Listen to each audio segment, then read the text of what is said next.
Developing right now, police and protesters are both out in force in a suburb of St. Louis where it looks like a war zone, as both sides brace themselves now for another night in the wake of the police shooting death on Saturday of an unarmed black teenager. Police have full riot gear with rifles and armored vehicles that roll through the streets as dozens are demanding justice for 18-year-old Michael Brown.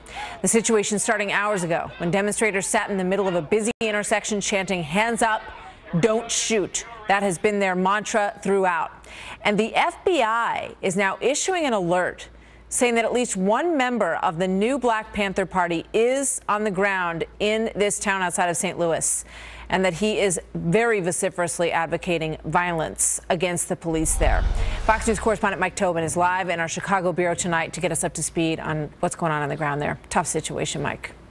It is, Martha, and our local affiliate is confirming the presence of some of these new Black Panther Party members. And tensions return to the streets in the suburbs of St. Louis as night falls. By and large, during the day, the demonstrations remain peaceful. But to quote the police chief of Ferguson, it gets a little dangerous at night. Now, police have not made it through a night since the riots flared on Sunday without firing tear gas at the demonstrators. Sometimes they fire rubber bullets.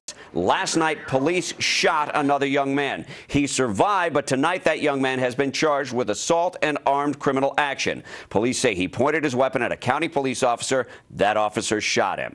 Police claiming to be witnesses have come forward saying the police version of the original shooting is not what they saw the day 18-year-old Michael Brown was shot and killed. Despite pressure from demonstrators, police are withholding the identity of the officer involved in the shooting.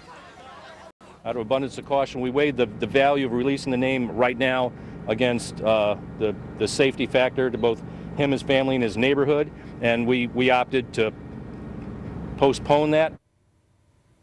Charges have also been brought against looters. 9 people thus far are looking at felony burglary charges. They relate to the looting of 3 stores. Around a dozen businesses were ransacked in the Ferguson area. Another shoe store was looted on the opposite side of St. Louis. A hacker group threatened to attack police computers if they clashed with the demonstrators. They've clashed with demonstrators just about every night, and police confirm now their computers have been hacked. Martha? Mike, thank you. So as this investigation into what really happened plays out in this town, some say that the protesters are the problem, the looting, the vandalizing, and setting property on fire there. While on the other hand, a lot of folks are pointing at the pictures of the police response as they block the streets with heavy-duty armored vehicles and show up in full combat gear. Take a look at the scene in these streets of this American town. David Webb is the co-founder of Tea Party 365 and a Sirius XM Patriot host. Rod Wheeler is former D.C. homicide detective and Fox News contributor. And Richard Fowler is a nationally syndicated radio talk show host. Richard, let me start with you tonight. Let's start with this Black Panther issue because the FBI is very concerned about this. And when I went on the Facebook page today of the leader of this group, Chon Kweli, it was astonishing to me, the things that he is saying on his Facebook page. Let's put up just a little bit of it here. It says, there are committed and trained warriors on the ground in St. Louis, and there are also spies and deflectors on the ground to all general orders in full effect across this nation. He also said, this is the hour all the greats promised. If you die, die like a warrior. I will see you on the ground. What do you make of all this?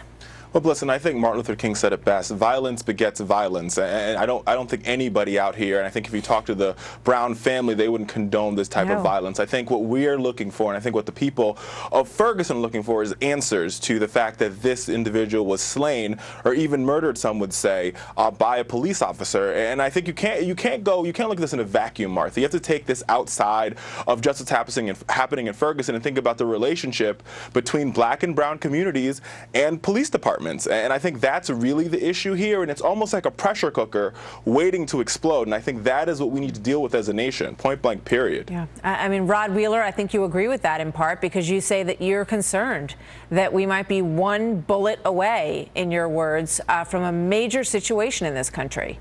Oh, absolutely, Martha. You know, you and I have covered a number of these cases over the years, and doesn't it sort of appear to you that these cases are increasing? Look, the fact of the matter is we have an American crisis going on in this country right now. We talked about this back when the shooting occurred in Jersey City, New Jersey, where the police officer was killed. And we as a nation must talk about these race relation issues, and we must address them. If we don't do that, we're going to continue to have the riots that's occurring right now in Ferguson, Missouri. One other thing, Martha, that I definitely want to mention, and this is so important. The police chief out there, Chief Thomas Jackson, issued a statement today that he was not going to release the name and the identity of the police officer. Well, Chief Jackson, if you don't do that, your city will continue to burn, because that is being respectful to that community, and not releasing that information is being disrespectful to that community, and that's why we have the situation that we have today. David, do you agree? Do they have to release the name of this officer? No, I don't, Martha. And look, I understand what both gentlemen are saying, but let's look at what happened, for instance, in the Zimmerman case, where there was a there was a bounty placed on the head of the Zimmerman family. We can't have that. Look, in a normal situation, say Jersey City, where there was a tragedy, Miguel Santiago shot by a black man, the community responded differently. Here we have a community where the thugs and the criminals, because that's what they are looting, they're tearing their community apart, they're burning. That has nothing to do with investigating properly what happened, who's at fault, and coming out with an answer.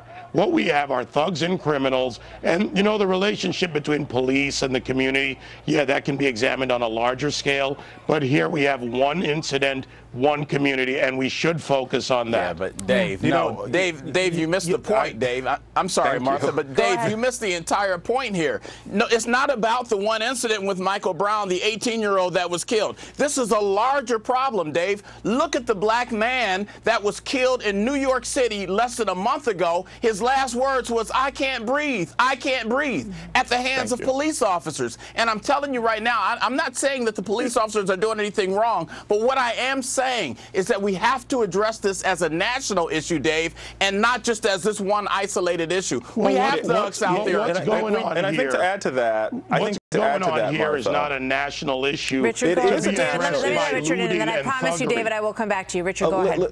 Listen, I think once again, I think David Webb is mixing the forest for the trees here. You've isolated 1 or 2 or 9 individuals that looted, but a majority of the people are in peaceful protest because they want answers. They want this police officer to be identified. Michael Brown has been identified. He was identified as a dead man on the street, and they will not identify the police officer that did this. And I think that is why you hear an outcry from the community. This outcry is very similar to the outcry you heard in Stanford, Florida, Richard, because people are demanding answers. Let me just jump in here for 1 second, because here's the problem.